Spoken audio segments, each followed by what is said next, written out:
解释一下。 That person, he lost this 1,000 camel. 这个领导人他损失了1000只骆驼。 If he didn't have the faith, 如果他没有真的一个信仰， he would say, anyway, it's okay. I still have the slave. He can help me in doing something. I will make money. 他可能因为没有真的信仰的话，他可能就说没关系，我还有一些奴隶，这些奴隶还是可以帮助我再去养骆驼，还是可以把这些钱赚回来。 But no, he is not depending on anyone. He is depending on Allah. 但是这个人他并不是仰赖任何人，他是仰赖阿拉而已。 So this is a test from Allah.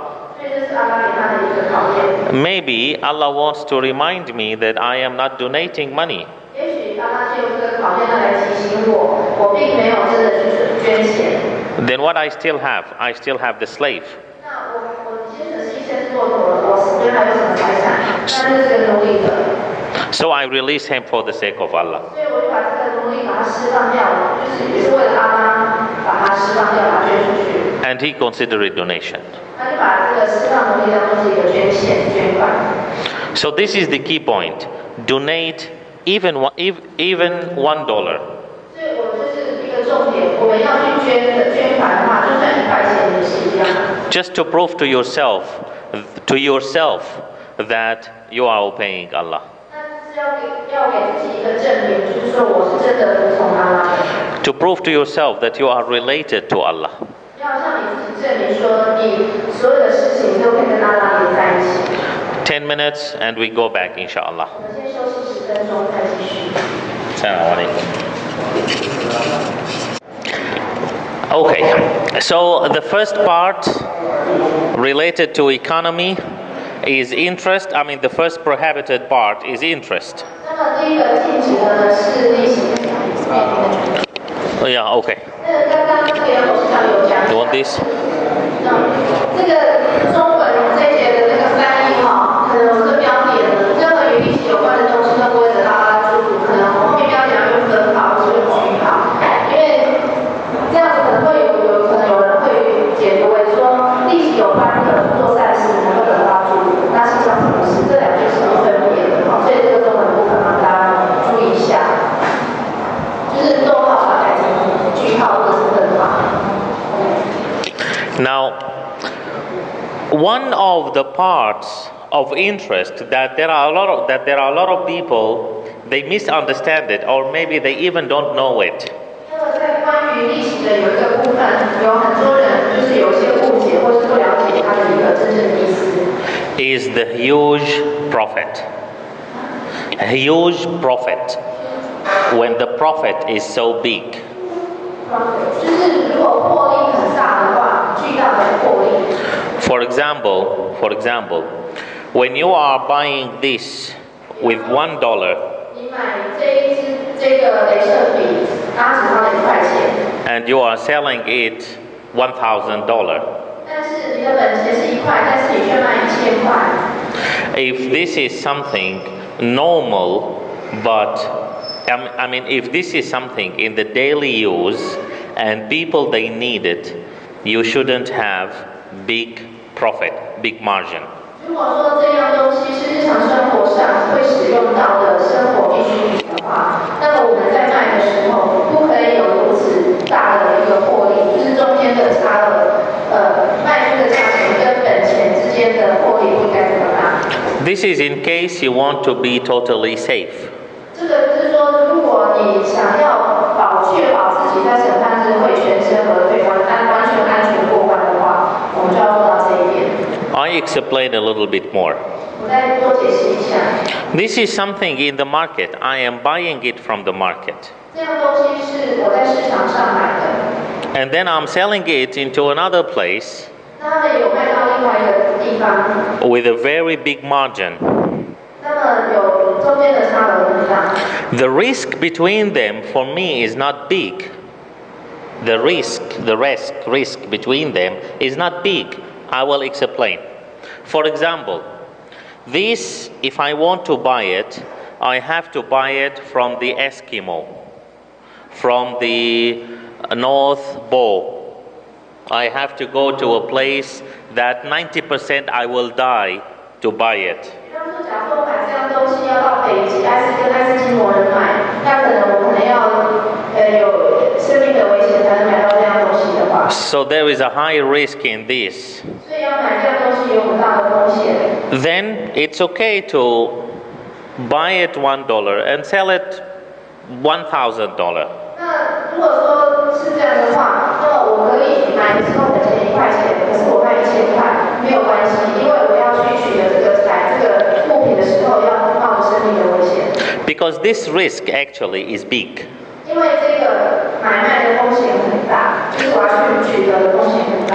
But when I take the plane from my country to China, 但是如果我是从这边，然后坐飞机到中国，到大陆 and I buy a few items and I ship them and then I sell them in Syria, in my country, 然后我就买了一些东西，然后呢用货运的方式运到叙利亚，我在叙利亚的那边的地方卖。then the interest should be, then the profit should be reasonable. 那么我要得到的获利必须要是合理的。This is in case I really care about the income that it is totally halal. 如果我想要100%确信我得到的这个获利呢是完全合乎教法的话，我就要这么做。And when I am selling technology, like for example, I could produce something which is high technology and so on, then I can sell it in high price because no value of it. 因为如果说我研发一种科技，那这种科技呢是没有任何人会做的，那么我就可以用比较高的价钱去把我的这个发明的这个科技把它就是去赚钱。This is again related to the requirement everyone puts for himself. 当然，我们讲的这个呢，是跟我们上礼拜讲到的，就是我们要为自己设定的标准在哪里，设定的这个天堂标准在哪里。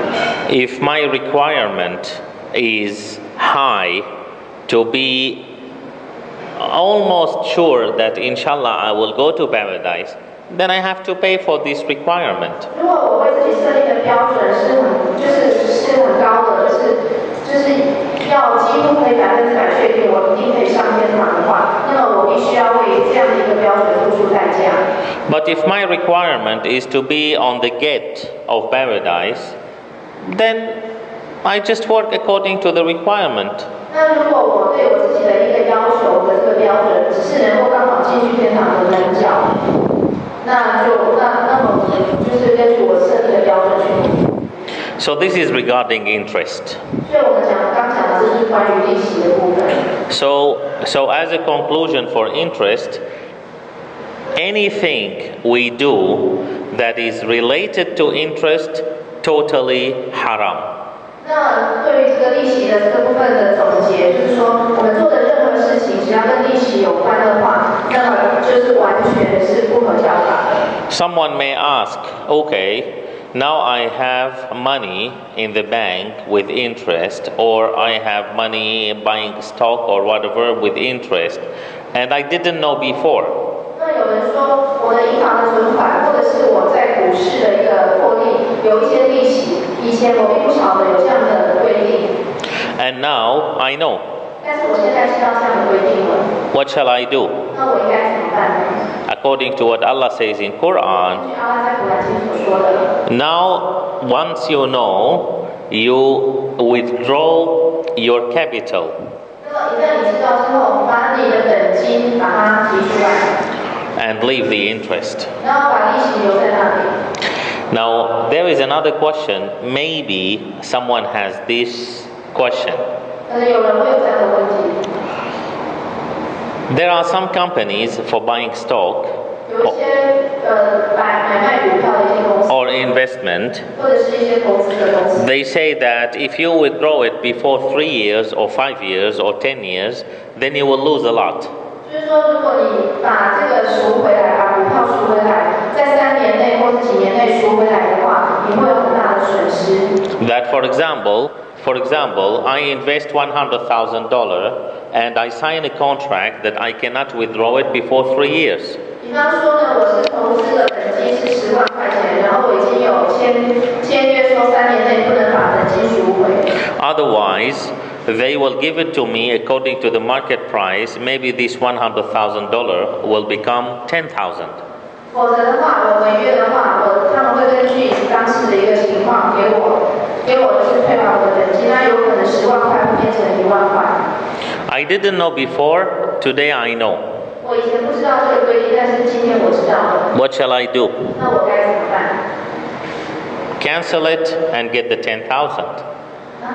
Cancel it and get the 10,000. 那我们就就是取消合约，然后呢把这1万块拿回来。Because 10,000 halal is better than 100,000 haram. 因为1万块合于教法的钱都比10万块不合教法的钱还要珍贵，还要重要。10,000 with the blessing of Allah is better than 100,000 with the anger of Allah. 1万块的钱，但是有阿拉的祝福在里面；10万块的钱，但没有阿拉的祝福，还有阿拉的让阿拉恼怒、生气这个触怒阿拉的这个成分在里面。The second thing which is prohibited related to finance is gambling. 跟在伊斯兰经济有关的另外一点就是赌博，伊斯兰禁止赌博。Why gambling is not allowed in Islam? 为什么伊斯兰禁止赌博？ Some reasons are similar to interest. 有一些原因跟利息的原因一样。But also there are some other reasons. 但是还是有其他的原因。Gambling, first of all, make hatred between people. 首先呢，赌博会造成人与人之间的怨恨。And second, it makes envy between people. 而且也会造成人与人之间的嫉妒。And also, it may lead to crimes. 而且赌博有可能让我们犯罪。That someone who is gambling, if he win a lot of money, the loser may kill him. 比方说，在赌博的过程中，有人赢了很多钱，那么输的人可能会很生气，想要把他宰掉。And if he himself lost a lot of money, he may commit suicide. 那么一个人在赌博的时候输了很多钱，他可能会走投无路，跑去自杀。And of course, this will destroy the society in general. 当然，一般来讲，这个会整个破坏社会秩序。So this is why it is not allowed. 这就是为什么伊斯兰禁止赌博。Actually, Allah says in chapter 5, 事实上，阿拉在第5章有讲， Satan wants only to cause animosity and hatred between people. 撒旦呢，他只想要在人与人之间造成一些敌视和仇恨。So in fact, Allah is telling us the responsibility of Satan. 阿拉已经告诉我们，撒旦他有什么样的一个使命。Unfortunately, a lot of us, we are supporting Satan to do his responsibilities. 很不幸的，许多人都去支持撒旦去做他的这些，去完成他的使命。You know, Allah said in Quran, 阿拉在古兰经说 Satan is your enemy. Take him as your enemy.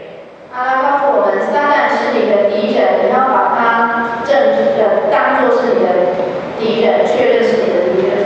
In fact, this is a command. This is an order from Allah. 事实上，阿拉讲这句话，它是一个命令的语气。It is an order. Allah said, take him as your enemy. 这是一个命令，要我们去把撒旦当作是我们的敌人。Now, a question. 那现在有一个问题。If there is one person, we all know that he is our enemy. How will we treat him? 比方说，我们这边的人，我们都知道有一个人，他是我们共同的敌人。那么我们会怎么样去对待这个共同的敌人 We all know that his mission is to destroy us. How will we treat him? 我们都知道，这个敌人他的唯一的使命就是要把我们每个人都摧毁掉。那么我们要怎么做？ Will we listen to him? 我们会听这个敌人的话吗？ Of course not. 当然不会。Will